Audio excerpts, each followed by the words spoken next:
If you're new to filmmaking and haven't figured it out yet, sound is one of those things that if it's done right, then you don't even notice it because you expect that. But if it's done wrong, it just kills the whole experience. And I'm gonna show you how the X3 microphone that Movo sent me to review helped out a lot in shooting the first section of my feature film that we just wrapped up a couple weeks ago. So you can see how much of a difference it makes even over a shotgun mic that sounds really good like I'm using right here attached to your camera. Audio.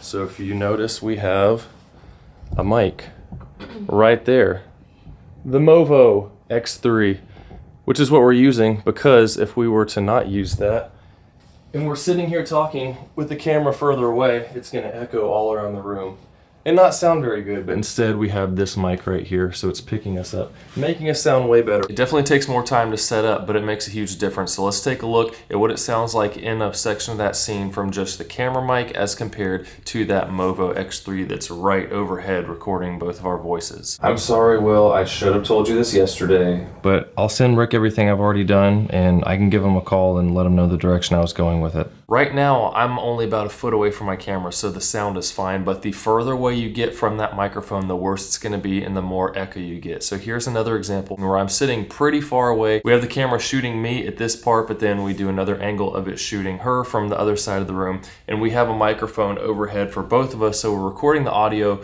of both of us each time, but then the camera's changing places between us. So you can hear how big of a difference this makes. Don't really want to be here alone anyway. Great, so now no one gets to have fun because of me? Guess if that's how you want to look at it. Great, so now no one gets to have fun because of me? Guess if that's how you want to look at it. Well, if I'm just doing what I feel like doing, why don't you go ahead and do the same? The family part of the vacation is over when you leave. Maybe we'll have a better one next time when we're in Hawaii.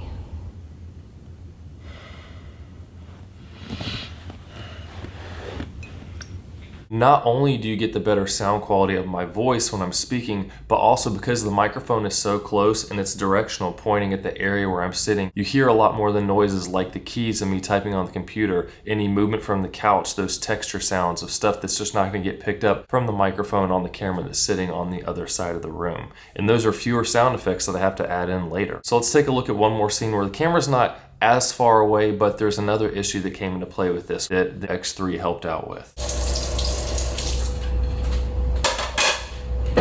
I can do this. I know, but just because you're here doesn't mean I need you to do everything. So you're telling me that you want to do the dishes?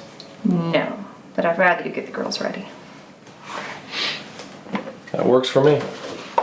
Once again, we get better sound for our voices. It's more crisp, more clean. Also, we get a better sound of the water from the sink, the sounds of the dishes, and even the sound of the milk inside the jug when I pull it across because it's going right underneath the microphone. But something that I forgot to do in this scene was to turn the refrigerator off, and the camera with the microphone on it was sitting right next to the fridge, so it's getting the hum of that fridge the whole time. Whereas the Movo X3, I had the low cut filter on it and I had it across the room right overhead. It's directional, so it's not going to be picking that sound up, and the low cut's going to help out with that noise as well. So because of that, the sound worked out. If I was just depending on this camera, the audio for that would be useless and I would have to dub over that part. The X3 is a super cardioid condenser microphone. Essentially, it's basically like a shotgun microphone that you get for your camera, but this is even higher quality. It's not gonna pick up a bunch of stuff behind it. It's gonna be focused in on where you have it pointed. And it's designed to be used on your camera, but for me, especially in a feature film type setting, I want it to be as close as possible to the subject. So I'm not gonna be mounting it to the camera. I'm just using a cheaper microphone on my camera for the scratch audio, and then I can use that to sync the audio, whether I'm using a boom pole or I'm just have it attached to a C-stand, which was what we did most of the time when we were filming for the static type shots. The microphone has a toggle switch on top that goes from powering off to power on in the middle, and then also you can use the high pass filter on the top, which cuts out anything below 150 Hertz. The middle of the microphone unscrews to reveal a AA battery that goes inside. This is one thing I didn't really like about the microphone, because then I'm having to constantly charge batteries and putting it in, making sure I'm not running my battery out. It'll last a long time, but I always want to put a fresh battery in each day that we're filming, just so I don't have to think about, oh no, Is our sound good? I know that it's going to be working fine. Or something like the Rode NTG, which I was using for my second mic, which has a slot in the microphone to recharge it, where you really run into the same thing where you're having to make sure it's being recharged. But in this case, I'd rather just recharge the mic instead of having an extra piece to have to put in, unscrewing the mic, screwing it back in. Especially if you're using something like the blimp windshield, then you're going to have to take the whole thing off, unscrew the mic, and it's just more of a problem, whereas I could just pull the back off that, plug in the mic, make sure it's charged, and then you're good to go. With this microphone, you get a carrying bag with a couple types of XLR cables. One is an XLR to XLR, so you can plug it into something like the Zoom H6 that I was using to record audio for this, especially for the times where I had multiple mics set up. This recorder comes in handy because it has 4 inputs, so I could plug both microphones into it, press record, and then I have all the audio in one place, still on separate tracks, but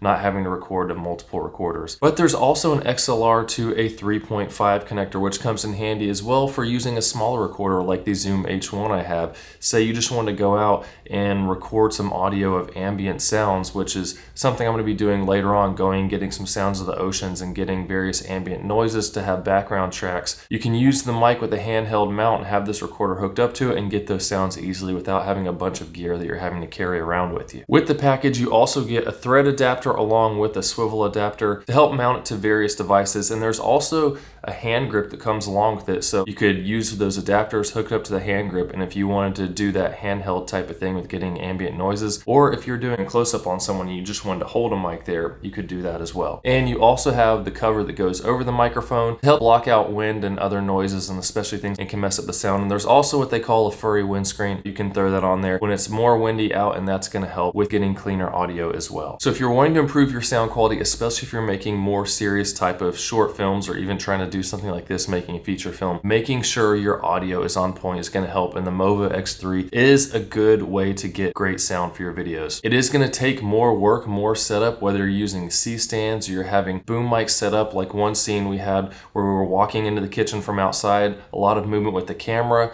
and with the microphone, and we had to plan out, aside from the blocking of the characters, okay, where's the camera going to go at this point, where's the boom mic going to go, because we don't have a lot of place for everyone to stand in here. But when you figure those things out, it really makes a big difference and makes your video stand out even more, because when people don't notice the sound quality, that means you did it right, because that's what's expected, and that's going to make your videos even better. So if you have any questions about the mic, post them down below and I'll try to help you out the best you can there. Help me out by hitting the like button if this video was helpful. I got a lot more coming with behind the scenes on this. Been doing a lot of editing. There was a lot of stuff involved, and I want to take you all along the journey to know what to expect as far as trying to write, film, edit, all that stuff for your own movie. And if you like this, subscribe as well, and I'll see y'all in the next one.